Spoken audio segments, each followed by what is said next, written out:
Today we are going to start on a new journey. The series that we've been discussing over the last few months has been completed, and this marks the beginning of a series entitled Bharamay. Bara means 12, Maha means months. The human nature cannot deal with the time in its purest form, because time is a continuity.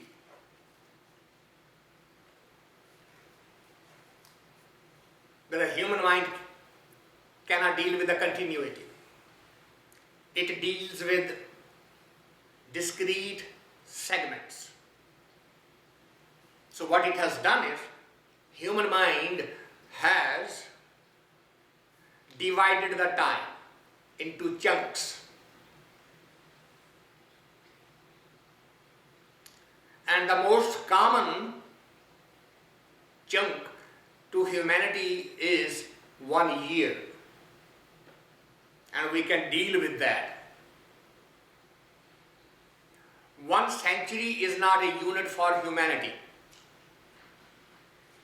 because most of the humans do not survive for 1 full century. The average life on this planet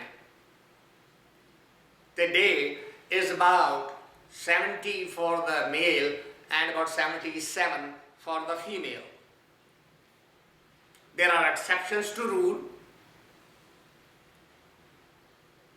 Some people are known to cross the century mark, but they are really, truly exceptions. Not only in a country, but around the globe. That is why human deals with the most important time segment for human is 1 year.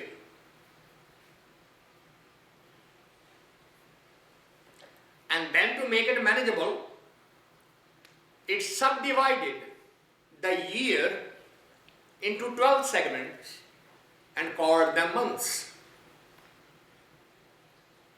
Then further subdivided and called it days, further subdivided, called it hours, minutes and seconds, and that's where it stopped. The smallest unit a human mind can deal with is a second.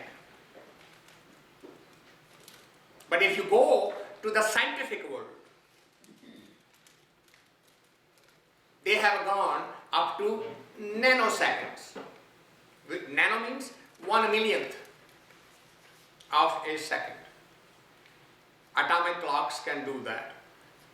These developments are very, very recent. Atomic clock actually is an invention of the 20th century. There were no atomic clocks prior to that. Why not? Because the atomic clocks are based on the vibrations of an atom. And the atom was not discovered until about 200 years ago. Prior to that, the clocks were all mechanical.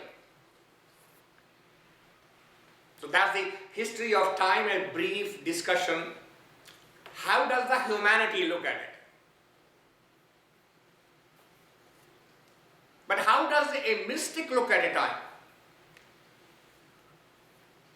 Is it the same as the science looks at the time? The answer is no. Mystic would not be happy by distorting the reality in the nature. If it is a flow, then a mystic will say, you cannot step into the same waters twice. That's a mystic way of measuring the time. Isn't it wonderful to just sit back and ponder on? You cannot step into the same waters twice. Mind will say, hold it right there. Look, here is a pond of water. I put my foot in it. Then I take it out. And then I put it again and take it out. Haven't I stepped into the same water twice? No. How do you explain or answer this question to the scientist that you haven't stepped into the same water twice? Because the water is still, it's not moving. The foot is at the same spot. And twice. But mystic says you cannot step into the same water twice. Anybody wants to answer that question?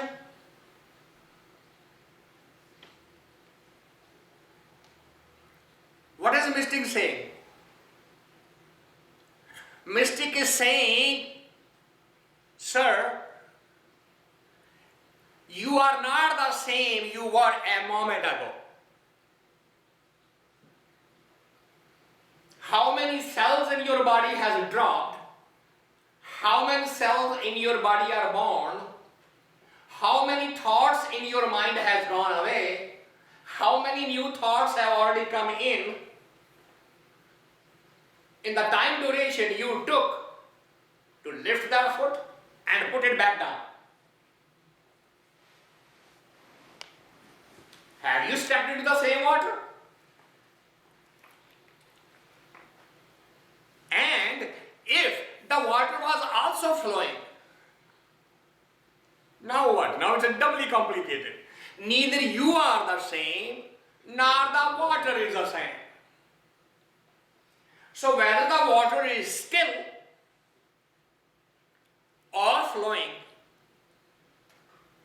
you haven't stepped into it twice. You cannot. Why? Because nature is a continuous flow without herky, jerky, click, click, click. Nature doesn't move it that way. Planets don't move it that way.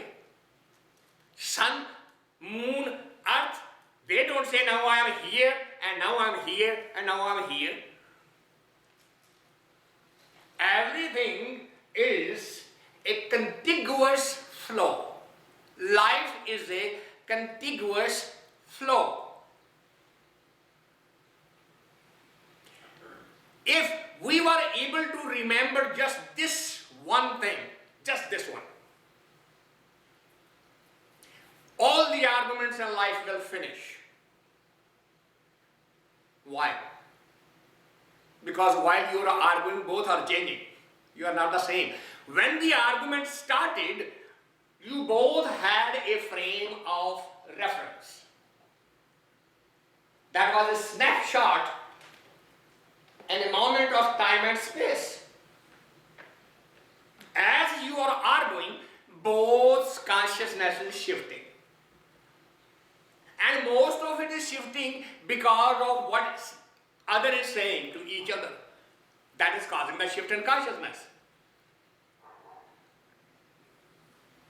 Majority of the time, if somebody outside was listening, after half an hour, if this person says, what were you arguing about? What started it?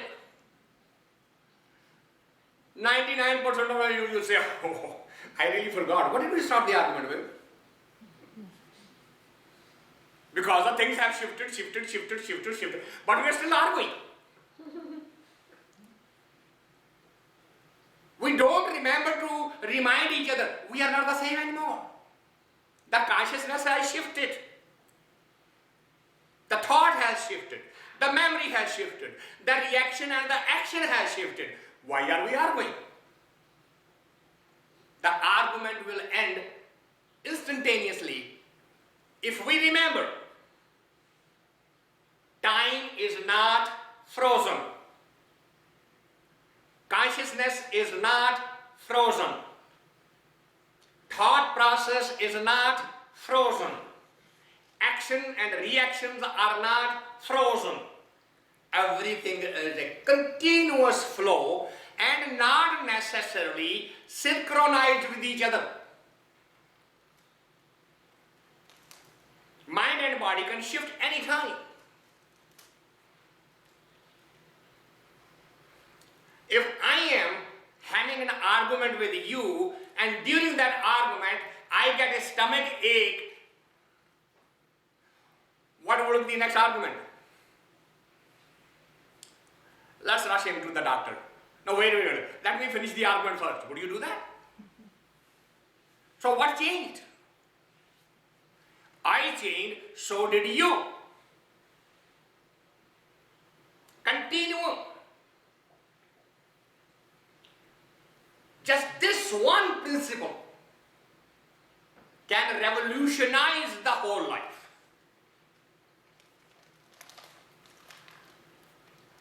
Husband comes home, tastes the food, this is no good, and you start fighting about the food. Okay, I was hungry half an hour ago, why am I fighting half an hour later? But I'll continue fighting. The food is no good. Okay, the food was no good 30 minutes ago.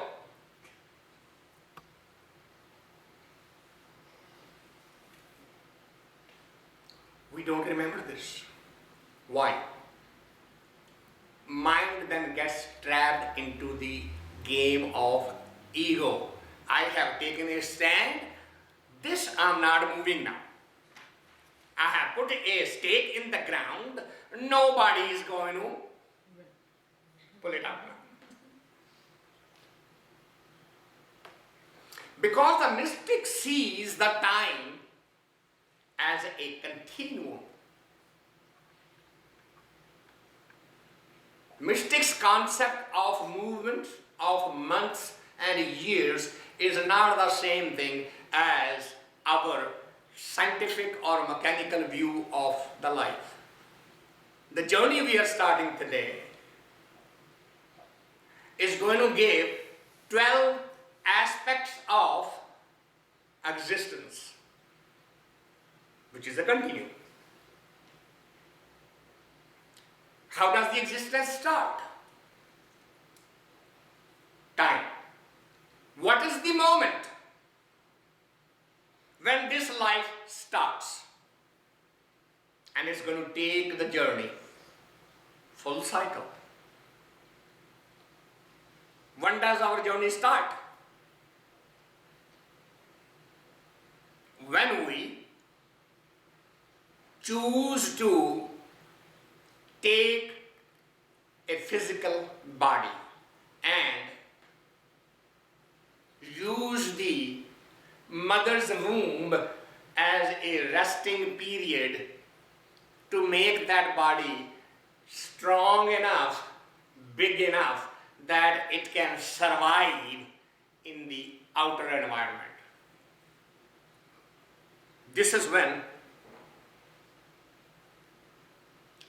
the journey starts. Journey is not at the time of the birth. The consciousness becomes aware of itself within the womb of the mother at the moment of the entry. At the moment of the conception, male element, the female element, both are alive.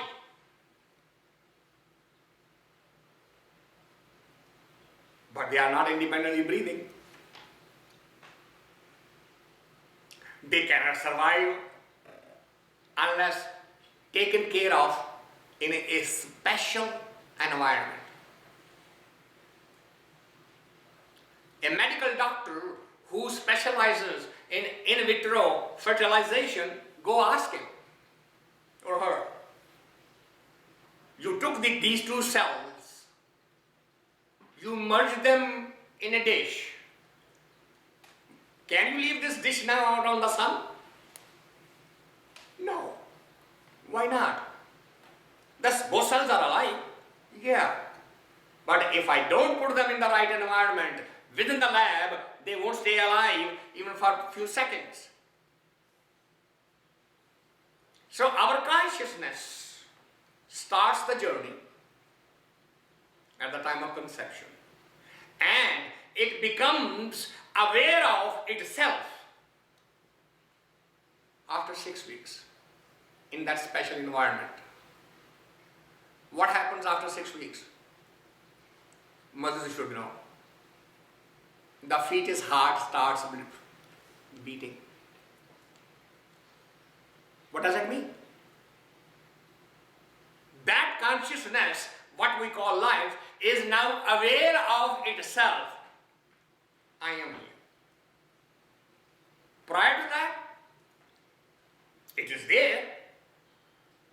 The Creator knows it. The mother knows it. And nobody else does, included the entity. The journey starts there. But you can ask the question, why to have the journey to begin with? What forced me to make this choice, go take a physical body? This is where the first hymn starts.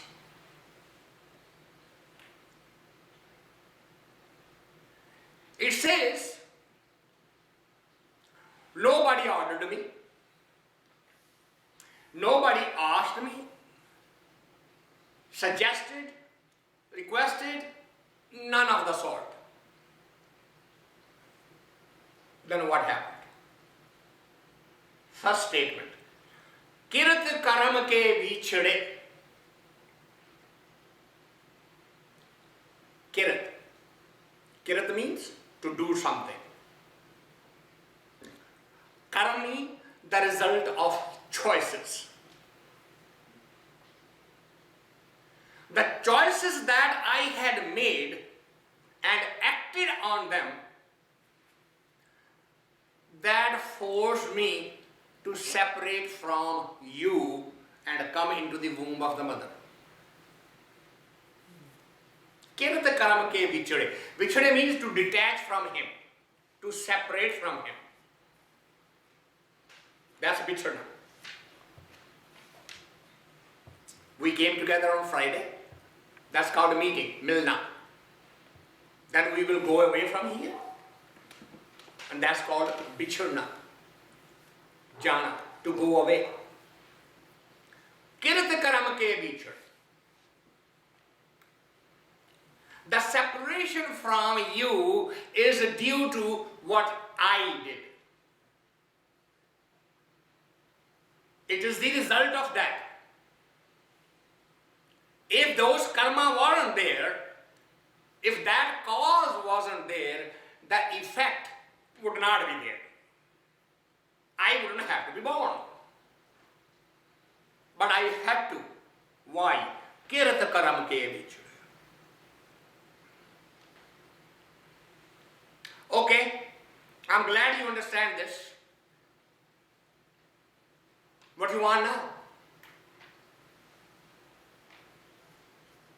Look at the start of the journey of a mystic. This is where, this is the first step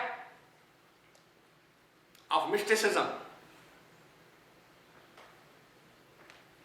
How will I want to come back to you. I'm separated from you. A child is separated from the mother. Wants to go back to the mother.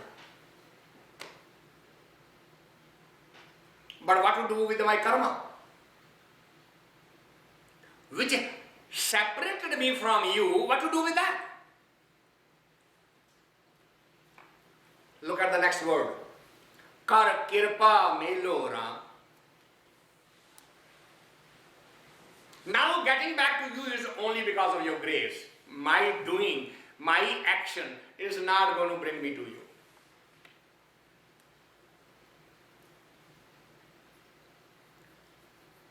Why is that? Because if I could have done it on my own, I would have done it way, way back, because separation is always painful. I know whenever I act, I'll act with my mind. And that action will further push me away from you. So what do I need? I need your grace, kirpaa. I need your blessing. I need that benediction. Without that, this journey is bound to repeat. Why? Because I know I'm repeating it right now. I'm here right now, and I know why I am here. It's my doing. Get this my doing out of me. You do everything, because I am incapable. This is where the mystic starts. That's the first step. If I am doing the meditation, then nothing is going to happen. I know nothing is going to happen. I did that before. It is in my memory bank. I don't want to keep on repeating the same mistake. My first step on this planet, talking to you, is this. Please grace me. Please bless me. Kirat karam ke veechhurhay, kar kirpaa maylhu raam. Ram is not the word used for the son of a king, as is known in the Hindu mythology. It's not that Rama. It is a word coming from another word, ramaya, or ramaya.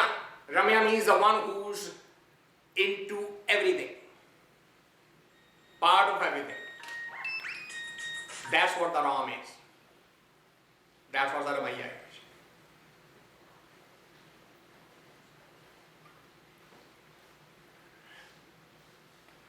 Why are you looking for the grace now?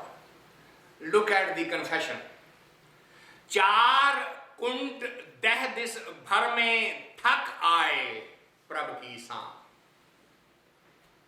Chaar kunt. Four corners of the world. Four directions.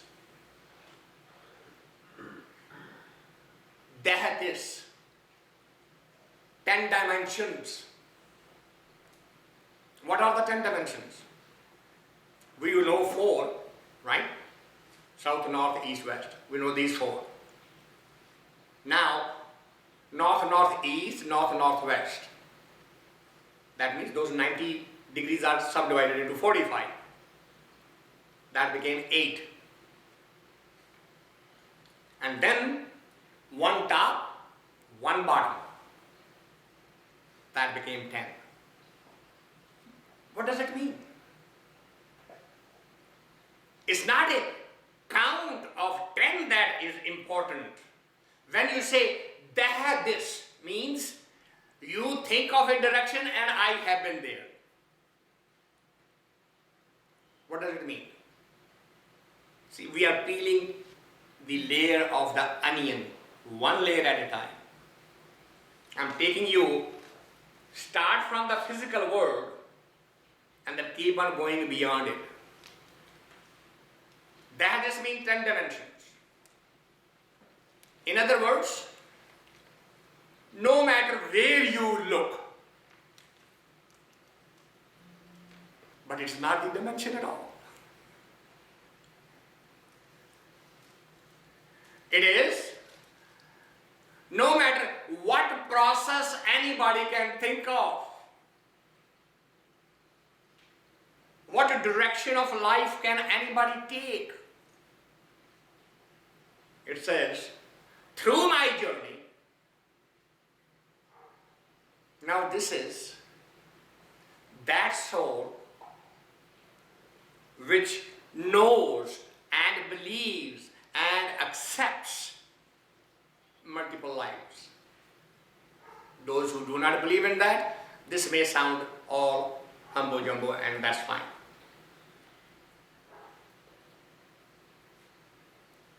In multiple lives, I have tried in multiple ways, and now I'm tired. Thak. Now I'm tired. There is nothing more to look at.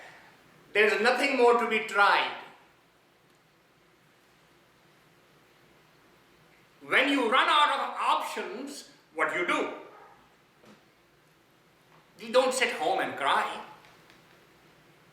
Thak, parabh ki saam. Parabh means the ultimate creator. Saam means come and sit down in his lap.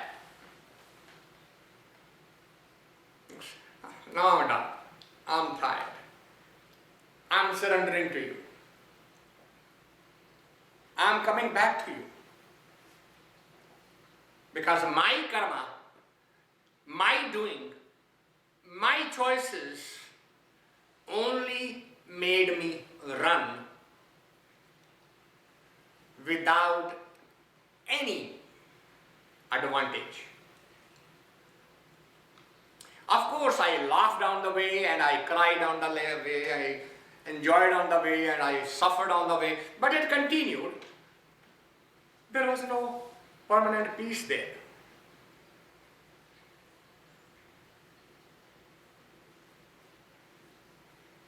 But why are you choosing this? Okay, you have tried everything. And you say you are tired. Why are you coming to me? This is how a mystic looks at the life. Remember, he can ask, why are you coming to me now?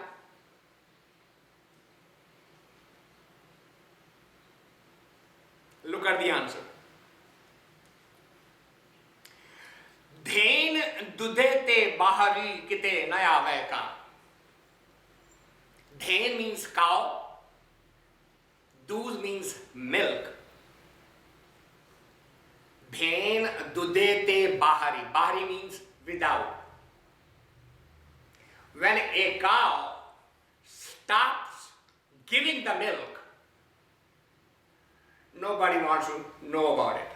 Nobody wants to care about it. While she's productive, everybody feeds her, everybody wants to wash her, clean her, take care of her, and then early in the morning and late in the evening, they all want milk from her. But if there's no milk to give, who's going to want to keep that cow? So, if I have been running around without anything to show for, would anybody want me in this world? So if nobody wants me in this world, where else is left? Only your world. It's a purely deductive knowledge. Dhayn duDhai bharamay. When a cow is fertile and giving the milk, she is taken care of properly. But a cow who has dried up would be neglected. Now remember, this is coming from the civilization which does not believe in, okay, if it doesn't give the milk, kill it and eat its meat. This is coming from a culture where cow is not killed. You might have wondered, if you have, why not? Because you look at the life of the cow. while she is in the prime age, the milk is the best. And when she stops milking completely, she becomes a farm animal. She works in the fields to pull the cart and to pull the plow in the field and all that. And when she dies the natural death, her skin becomes the shoes and the clothes, and the bones become fertilizer. The entire life, alive or dead, she is useful.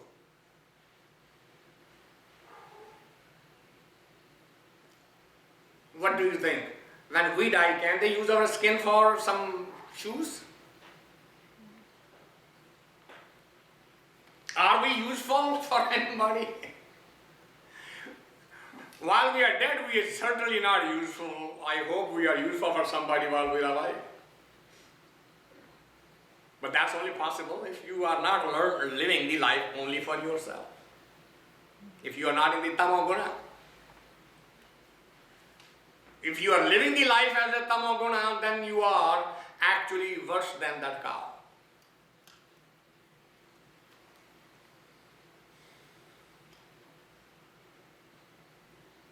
Similarly, jal bin saakh kumlaavatee. When there is a water, jal means the water, saakh means the vegetation.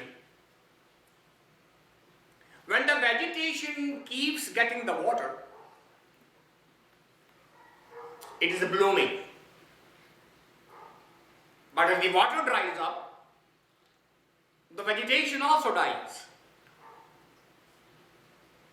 So if the vegetation is dead, is it of any use? No. Similarly, as the life source for the vegetation is that water, you are the life source for me.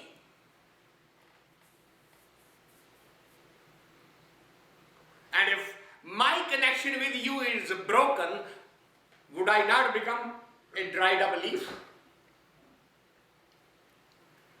That's why I am coming back to you.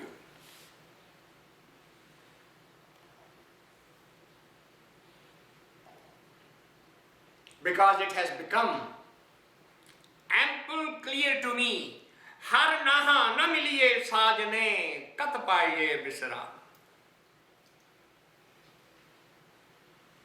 Har means that creator. Na milee, you can't meet him, you cannot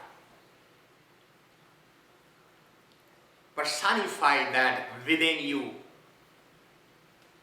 unless you learn to live with his memory forever. If you have forgotten totally, then you are gone. Don't we say even our social life, out of sight, out of mind, out of sight, isn't it? Mm-hmm. Yes. So if you don't remember him, he's always out of sight anyway. So if he's not in your mind, what's left? Har naah na milee-ai saajnai. It is not possible. Nobody has shown the way to remain totally forgetful of you and still become part of you. All through the history, not of just Sikhism or Hinduism or Buddhism, what was Jesus talking about all the time? God the Father. What was Moses talking about all the time? One God. What was Muhammad talking about all the time? One Allah. The history has proven that only those who have kept you in the memory have shown to come closer to you. Otherwise, it is not possible.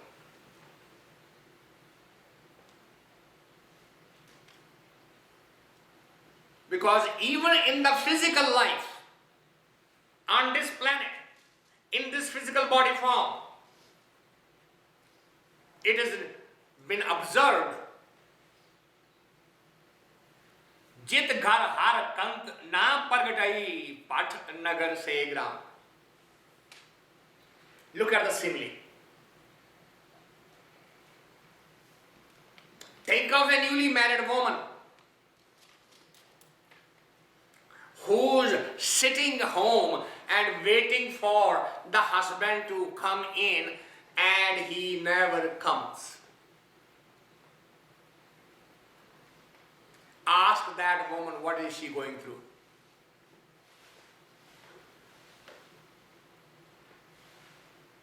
But that's a physical body. That meeting is only of the flesh. But imagine the plight, jit ghar har kunt na pargata-ee. The soul who is separated from you, if we can just sit and wait and wait and wait, what is going to happen to that soul? Who will never see you after being separated from you. This is what will happen. Pat nagar se gram. Bhat means a furnace where you take the clay bricks and throw in the furnace and lit a fire to bake them. These red bricks that you use for building, they come from a simple clay. And that clay is then fired in the oven and it bakes and becomes red. That's when you use in your construction.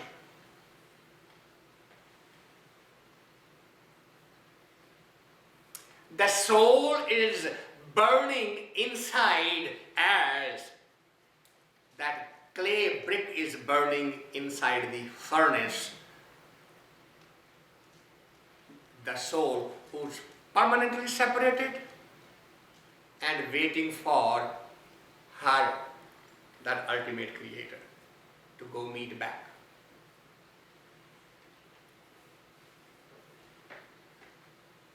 Where did we start from?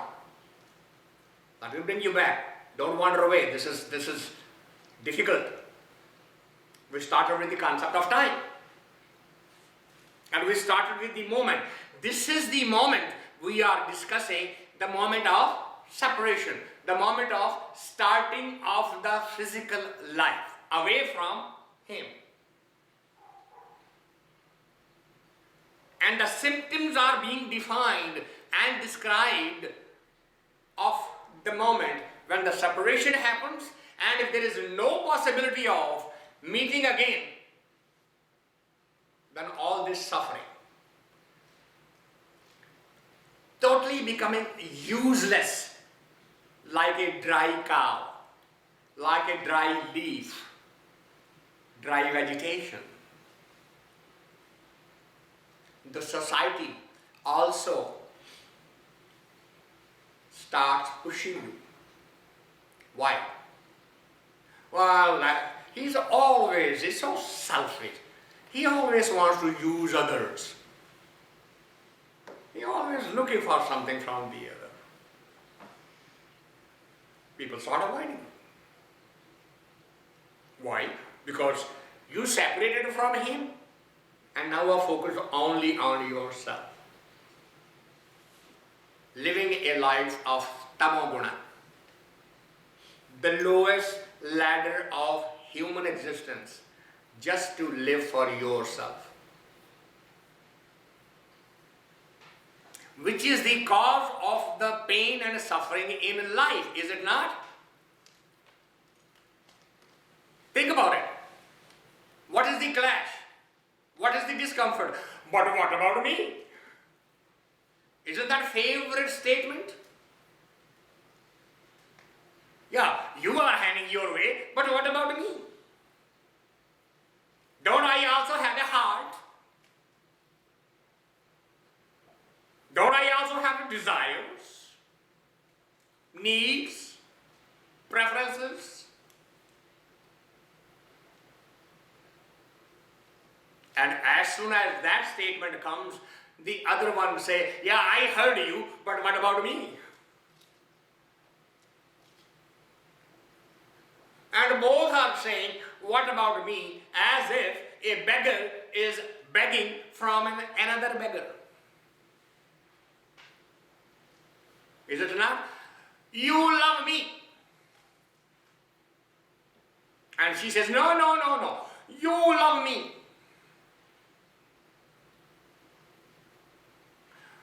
Nobody says, here is the love, accept it.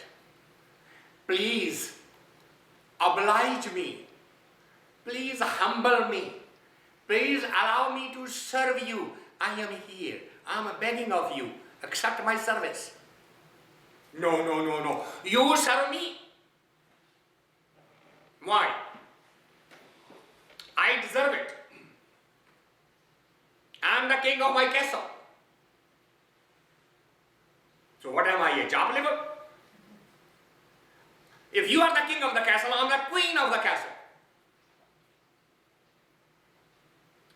And we have a saying in Punjabi language which says, "Main bhi rani, tu bhi rani, kaun bharega pani." Meaning, if you are the queen and I am the king, who's going to bring the water? Main bhi rani, tu bhi rani. I am a king, you are a king. Kaun bharega pani? Pani means water. Who will bring the water then? We are both thirsty.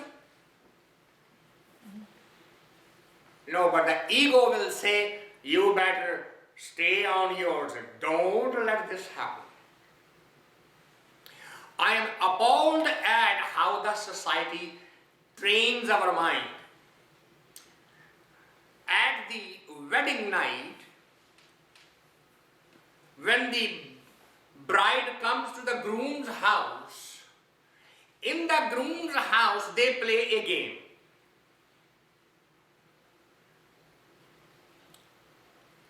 They get a large pot, put some milk in it and then put some water in it. And then they throw some coins or some jewelry in it. And both bride and the groom are told, by this feeling you have to find, and the one who finds first is the winner. And the both sides, groom side and the bride side, are yelling at both of them, don't let her catch it, she will control you all life. And the other, don't you let catch it, he will control you all the life. This is happening on their day when they have just seen each other's face. The war of ego is started by the society on the first day of meeting. And they wonder, why don't they live happily ever after? Why they are ready to kill in the first week?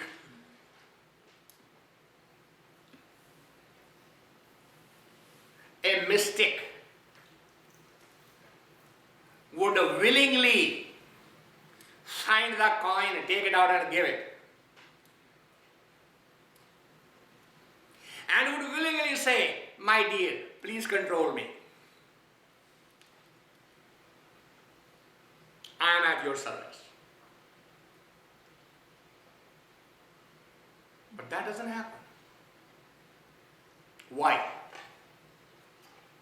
Jit ghar har kunt na pargata-ee, path nagar se gram.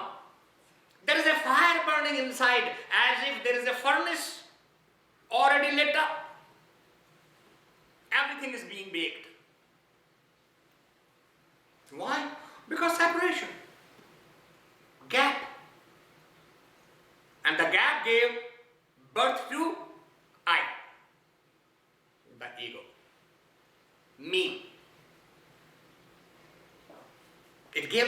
on the first day. They haven't even gone to their own room, and they are already being taught and prompted and cheered up.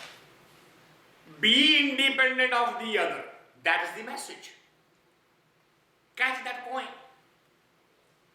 So that you can be free of the control of the other. That fire is being stoked not only by your own self, but by your own parents, relatives, friends, society. And then it becomes a running joke all through the life. I caught that squire first, remember it? That memory stays with them.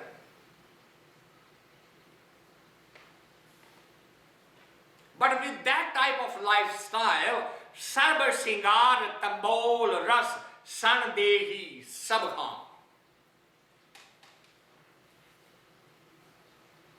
Sarb singar. Then all makeup, all decoration, cigar, literally means, sarb means all, cigar means to decorate yourself. You ladies know whatever those rouges and blacks and eyeliners and all, whatever you do. That's called shingar karna. Sarb shingar, tambol ras. Tambol means betel leaf, pan. And that betel leaf has some supari in it. Anybody knows the English word for supari? Betel nuts. Betel nuts? Okay. And they give flavor. That is their natural breath freshener. Islamic culture is very popular for serving betel nuts to the guests after the dinner.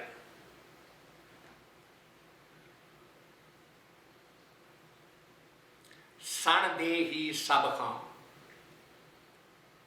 This is all decoration,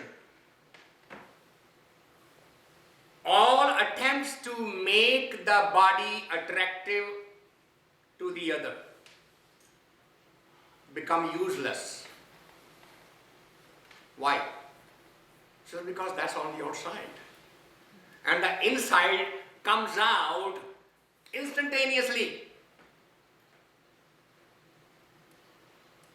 Instantaneously. Every human knows that. Every human can tell the other human, where are you?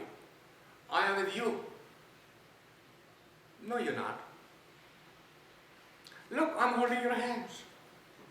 Yeah, I know. You're holding my hand. But a hand is not saying the same thing that it normally does when you are here. The inner, outer can act as much as it wants to act. The inner will come out. It's not going to stay hidden.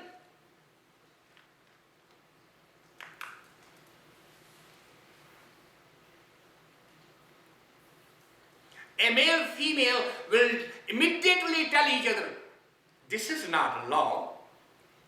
This is an attack. This is a rape. What's happening to you? Your physical actions are not matching with your inner projection. Why has this happened? That fire is burning. Then you become a lousy actor then.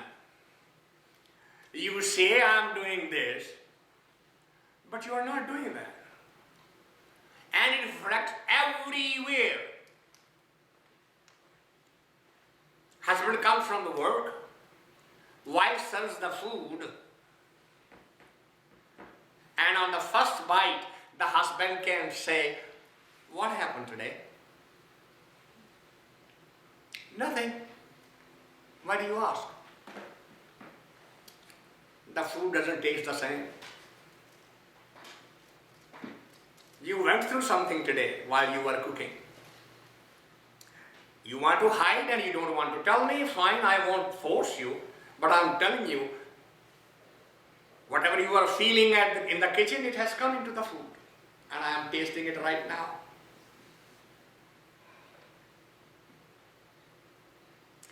That is why the attempt to become politically correct and say nice things do not cut mustard with anybody. Mostly the people will say, you think we are fools? Don't you think I understand? Don't you think I myself have been through these situations? Why not to cut out this? And let's have heart-to-heart talk. Do you understand the difference between a conversation and a heart-to-heart talk? Conversation is coming from the brain to brain. Heart-to-heart has no memory. It is raw. It just comes out the way it comes out. No camouflage, no dressing up, no finding the right political words. It just comes out.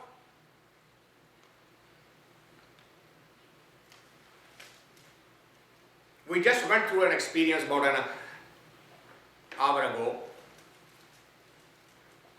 I was directly asked, would you come to such and such a meeting?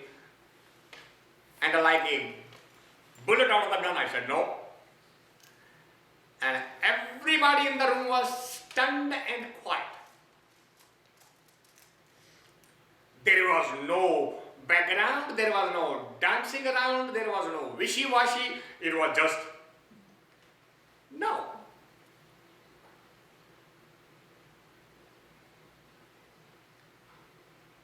Very rude. You are a social man, at least you should be nice. How can you turn down an invitation like that? Could you not have politely made an excuse that you will be busy or something, or you are previously occupied, or etc., etc.? That would have been a talk, not a heart-to-heart communication. Heart-to-heart communication needs no dressing.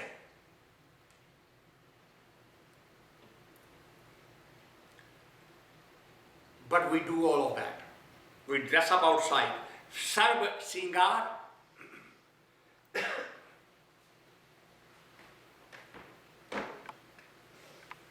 Woman's lips are not that red. But man likes red lips, so I'll color it. Big deal. What's wrong with your natural color?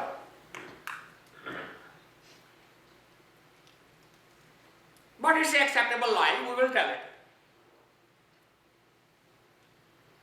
We don't want to be natural. But being separated from him, you can only act for so long, it will show. Sarv singar, tambol ras. Ras means taste.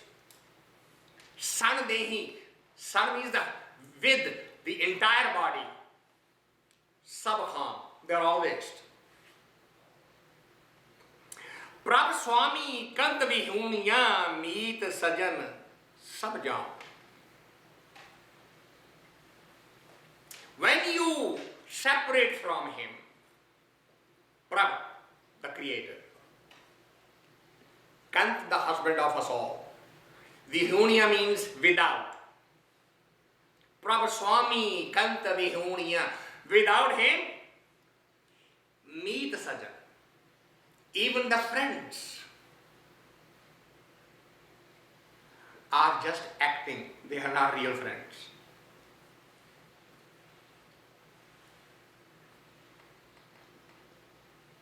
One of the biggest lessons every show business person learns that as they become famous and have some money, I read that joke somewhere. He said, and the wealth and poverty is relative. He said, what do you mean by that? He said, well, look, when you get wealth, all the relatives come. Those relatives which you have never heard of, which you never knew you had this distant cousin living in Alabama, even though you have never been to Alabama. They'll pick up the phone and call, don't you know? We had a coffee once together. That's what the wealth does to you. Prabhu Swami Kanta Vehoonee-aa. When you are away from him, but get everything else. Meet sajan sab jaan. They are all acting, they are all useless.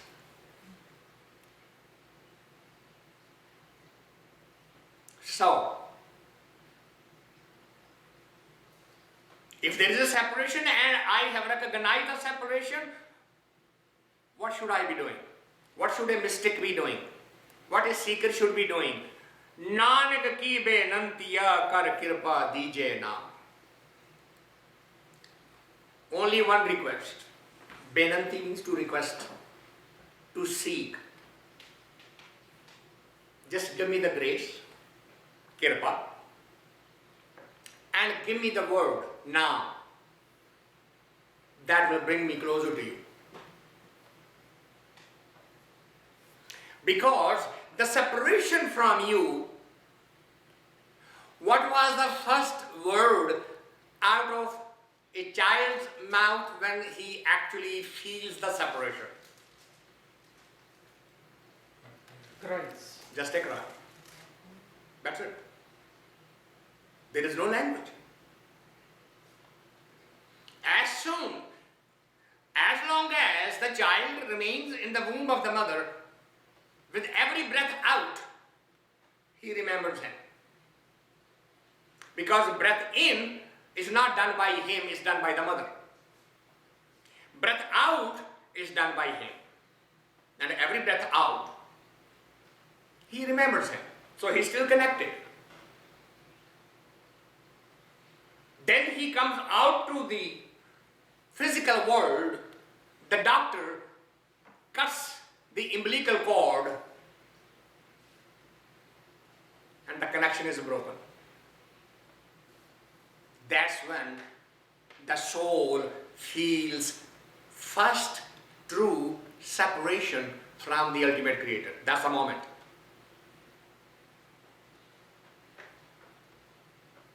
Why is feeling separation now? Because he doesn't know the breathing in. Mother was doing it. And without breathing in, he cannot breathe out.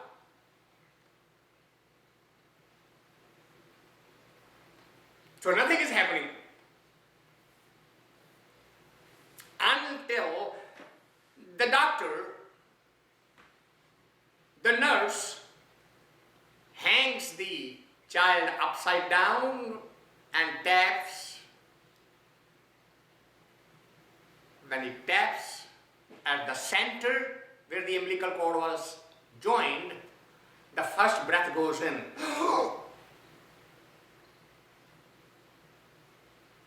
That's the first time the separation is felt and he cries. But nothing else he can do. The society around does not recognize the pain of the child at that time. What the society does? The nurses go clean up the nostrils and mouth and everything and then wrap the child in the towels and bring it to the mother. And mother holds the child close to her chest and the child suddenly gets something else to play with. Mind is diverted. From that moment onward, the child will cry for the mother, the child will cry for the toy, the child will cry for everything, the job, the wife, the children, but will never cry for him again. If you don't believe me, ask yourself, when was the last time we sat down in our room by ourselves and cried and said, I am away from you? Please help me. Show me one human who has done and felt that separation and cried and shed a tear of that separation.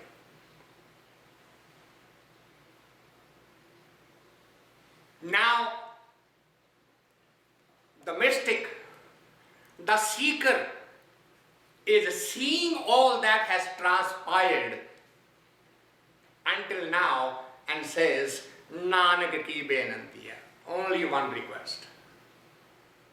Kar kirpaa, give me the grace. Bless me.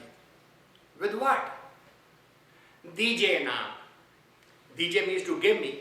Naam means that word. Give me that word.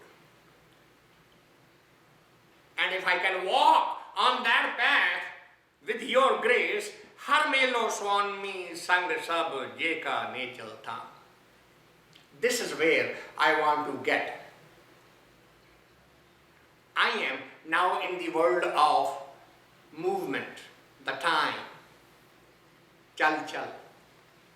And I want to get there, where there is no movement, there is no time. Those of you who remember your Bible, what is the definition of your God's kingdom? What did Jesus say in answer to that question?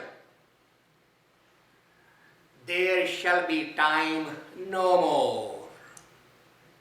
Remember? Does that remind you of that quotation? What does the house of your father look like? Feels like? And he says, there shall be time no more. That means no movement. Naahee chal. Without shifting into anything. Time is a movement. He is immovable. One single spot. Immovable. So that's the first hymn on page 133. We'll take a pause here and thank you all for coming. Now if there is any comment or question, the lines are open.